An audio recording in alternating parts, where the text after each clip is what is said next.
Tita, may tattoo ba siya mataas? Ma'am, sunog nga po beyond recognition. Excuse me. Siya po ang taga-forensic. Mrs. Adorable, Yes. wala na po ba kayong ibang maibibigay na records, dental, blood sample? Hindi po natin masisigurado kung ito nga ang hinahanap nyo. What about the ID? Nasaan yung kanyang ID? Ma'am, sabi po ng mga pulis at hospital attendant na nag-responde doon, dahil sa kalituhan nila, hindi na ho nila nakita ang ID. Kaya pasensya na po, sorry. Paano ko pa malalaman kung patay nga si Nestor na? As you all know, si ex-Justice Romina Salgado ang ilalaban ng oposisyon sa susunod na halalan. Yan ang gusto namin malaman, kung sinong pantatapat natin sa kanila. Hindi na pwedeng lumaban si Governor Leandro Montemayor. It's his third and final term in office. Pero siya pa rin ang pipili ng kanyang successor. Hindi pa ba obvious? Ako ngayon ang second in command. Hindi ba obvious na ako ang heir apparent? Bakit mo nasabi yan?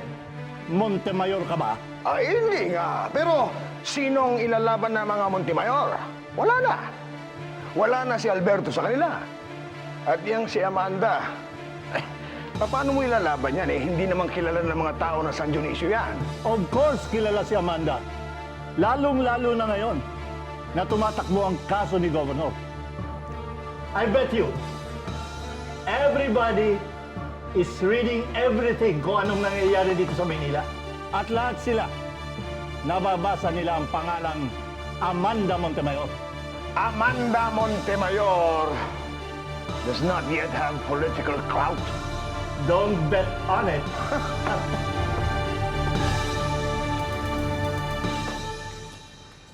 Bossing, dito po si Edmond. Sorry mo. Boss, Butit na karating ka. Ano? Kumusta na? Pwede pa. Alam mo, pwede na akong gumalaw ngayon kay Paloma doon kina Alicia. Alam mo, Edmond, maraming security doon. Ni-aninin mo lang makita ron, dadaputi ka agad doon. Paano naman mangyayari yun? Pinayagan na nga ni Leandro na doon tumira si Paloma kina Alicia.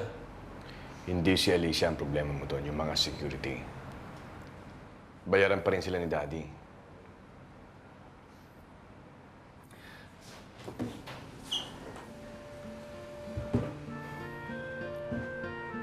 Kung magkita kaya kami sa ibang lugar. Mabuti pa. Binabalaan kita. Huwag mo pagbabala ka na masama yung anak ko. Wala kang pinaplanong gantihan si Paloma.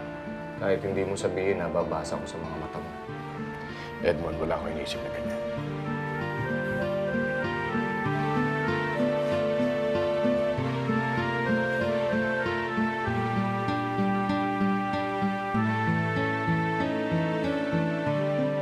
Nasabi na lahat kay Mrs. Alicia ang request niyo, pero wala pa siyang sagot.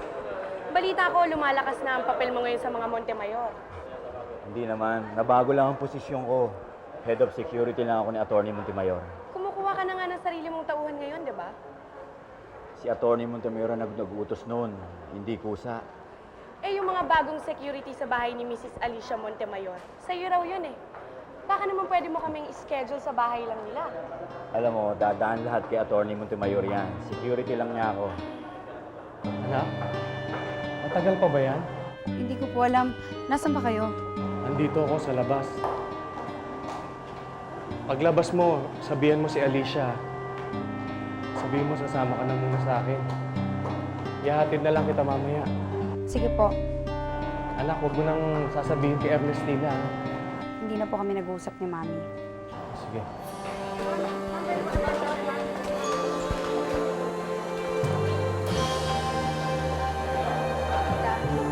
Tita, mauna na po ako. Sige,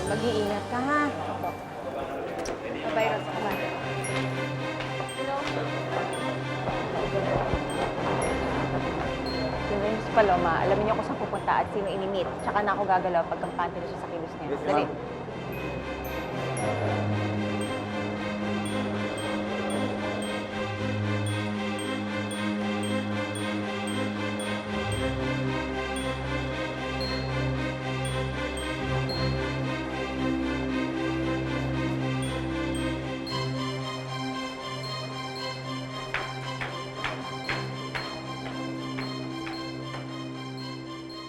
Naku, sana sumama ka. Ang ganda ng balitaktakan. Ay, nako, para makita ko yung mag-inang demonya. Hindi bali na.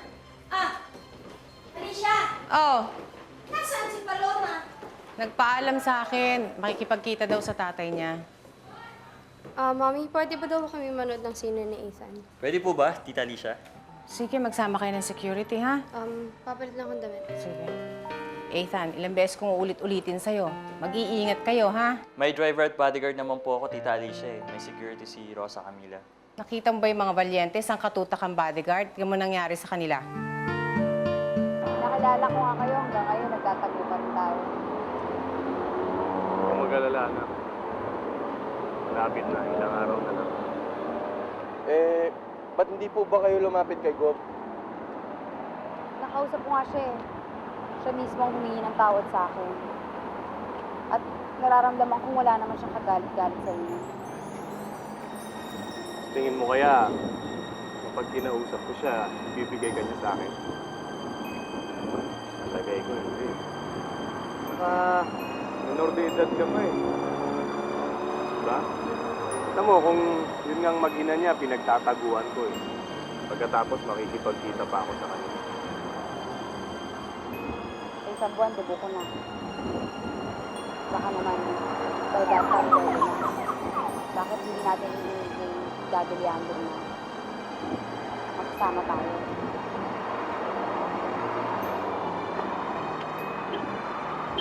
Talaga na talaga ako.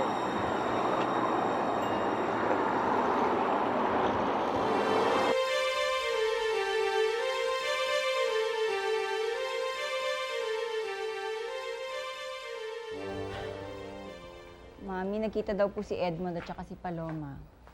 Teka nga, Ernestina. Ngayon nagkabukuhan na kung sinong tunay na magulang ni Paloma. Ang gusto ko malaman, galit ka pa ba kay Edmond? Hindi ko alam. Siguro, suya na lang. Inggit. Kasi siya kinakausap ng anak ko eh. Samantalang ako, hindi. Pues ako, darling, galit pa rin sa kanya. Hindi ba pwedeng bayaran ng taong yun? Para lumayo na siya?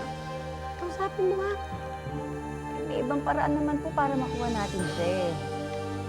Well, kapag wala kang ginawa kay Edmond, ako mismo hahanap sa kanya.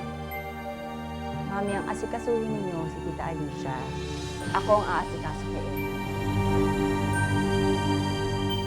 Doris, dumito ka muna habang panahon ng kampanya. Sige po. Tulungan mo, magtulungan tayong dalawa na alagaan ang iyong mga pamangkin, ang aking mga apo. Dito po ba tayo o babalik po tayo ng San Dionisio? Siguro sa San Linggo, sa San Dionisio na tayong lahat. Ho? Okay, dito yung schooling natin. Patay na naman yan. That's no problem, Iha. Doon na ninyo ipagpatuloy ang inyong schooling. At ikaw rin, Phoebe, kung gusto mo. Sabihin ko po sa mami ko. Good. Ako po, Lola Romina. Oh, why not? Kung papayagan ka ba eh. You know, kailangan ng kabataan. Kailangan ng kabataan para mag-effect ng change. Tulungan ninyo ako dito sa eleksyon na ito. Kunin ninyo ang boto ng kabataan sa eleksyon. Kailangan ko kayo. Opo, Lola. Goodbye then. Hey, problem? Bumalik na si Luella sa Amerika. You know, I think this is for the best. You think? I'm sure.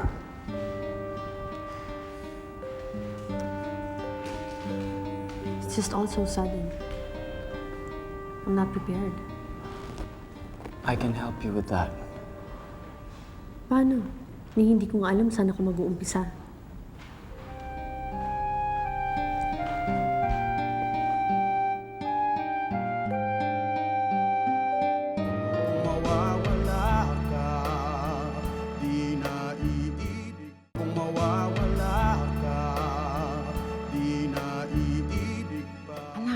ayokong pumayag na magpa-interview ka, ha? Sorry. Opo, ma. Mas mabuti nga kung ganun. Sige.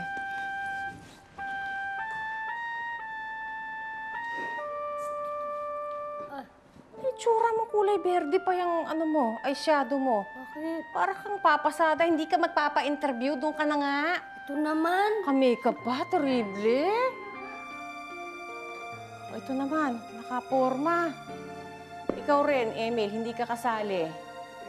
Papakasakali lang naman talaga. Doon na, mga istorbo, Diyos ko. Pwede Upo na, na po dito, kayo. dito, oo, sige.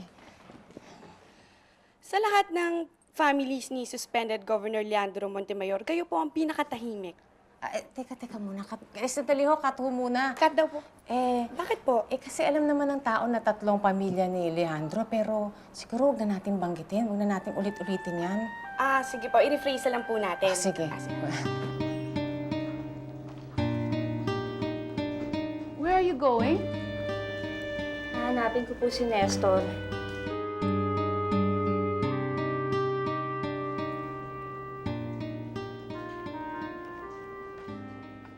Amanda, can you arrange a search party? Hahanapin namin si Nestor. Oh, you're on a date? Bakit? Bumalik na ba si Luella? You're with Quarry Mijares?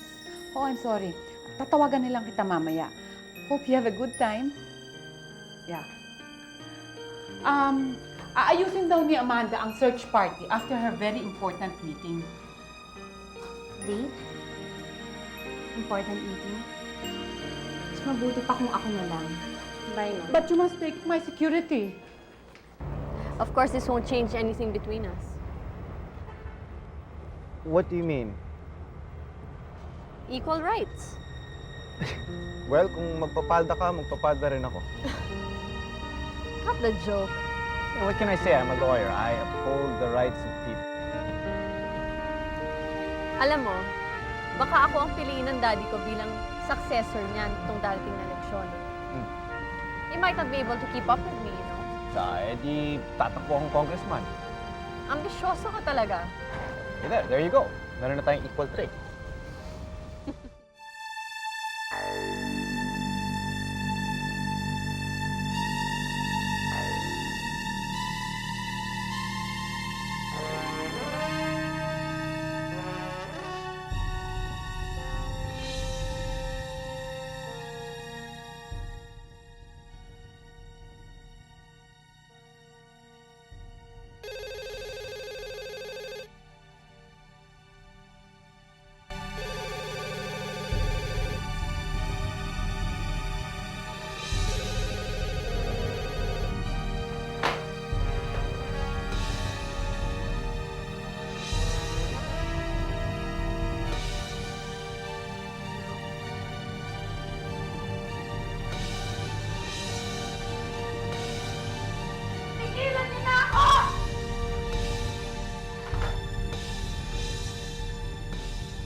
Mawawala ka, di na iibig pa.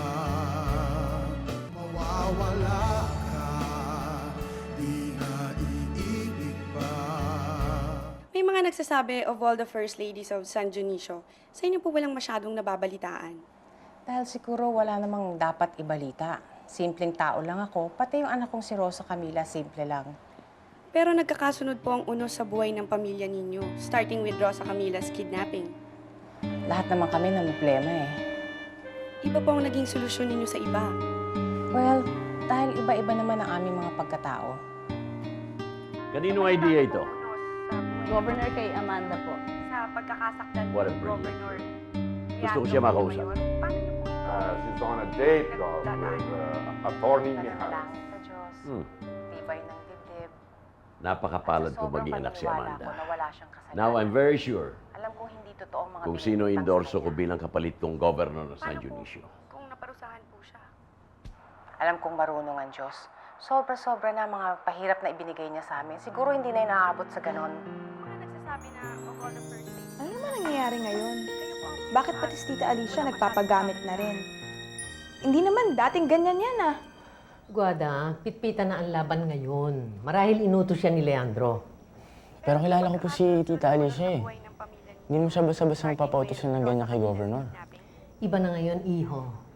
Nagkakawatak-watak na ang kanilang partido, kaya't kailangan nilang gumawa ng mga ganitong interview para bumango ang pangalan ng mga Montemayor.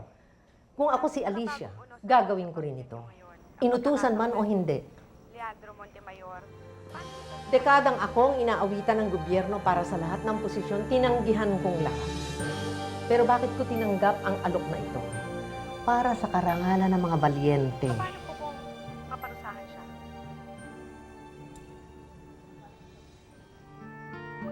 Bakit siyang ini-interview, hindi ako? Mami, si Amanda may pakana niya. O bakit hindi ang mami niya ang sinalang niya? Bugbog na ho sa interview si Tita Charina. Di ba ginawa ninyong spokesperson? Naku, kailangan ko na namang higpitan ng 2 kiridang yan. Yan na nga ba yung sinasabi ko. Hindi naman kasi kayo consistent. Luluwag, tas hihigpit. Pero iba po ang naging... Ipatawag mo ang mga press mo. Bukas ako naman ang mabibigyan ng press con. Sa pinakabagong uno sa buhay niya.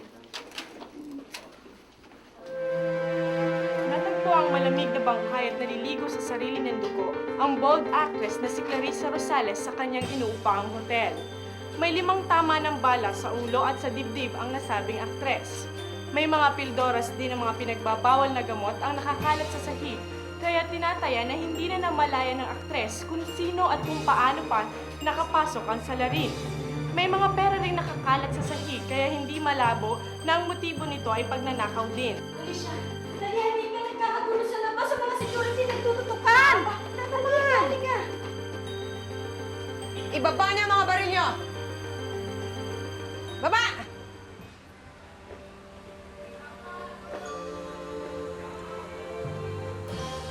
Nakuha mo ng gusto mo. Mga gwardya na handa ka ipagpatayan. Ang ibig mong sabihin, nagpunta ka rito ng pagkaaga-aga para subukan ng mga security ko? Hindi naman po. Pumunta ako dito para kausapin kayo. Ina sa ina.